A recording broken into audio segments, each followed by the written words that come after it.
Good evening mga kagiatay, kain tayo. Kakagaling ko lang sa work. Ito ang aking ulam for tonight ay hindi ko na alam kung anong pangalan, nakalimutan ko na.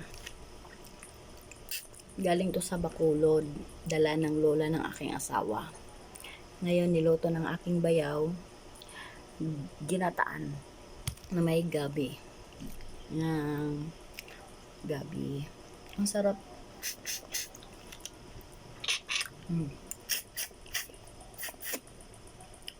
Wala na yung ito guys. Ang sarap ng sabaw.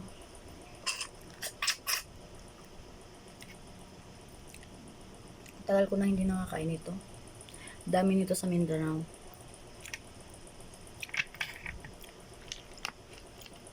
Naalala ko yung papa ko. Dami niyang mas malalaki pa nito. Ang doon. Maliit pa to.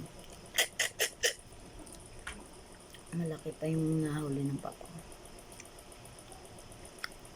Na pulot lang to doon. Ang sarap. Sarap na pagkaluto.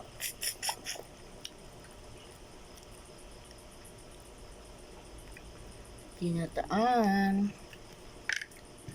Kain tayo. Kasi ang tagal-tagal lang talaga makatapos ng kain. Hassle. Pero masarap naman. Diba?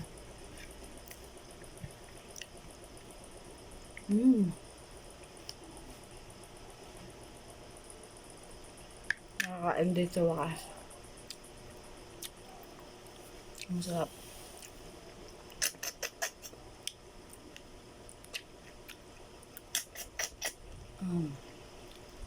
Wala dito yung dalawa kong kasamahan. Nanonood ng basketball. Kaya gutom na ako. Mauuna na akong kumain, guys.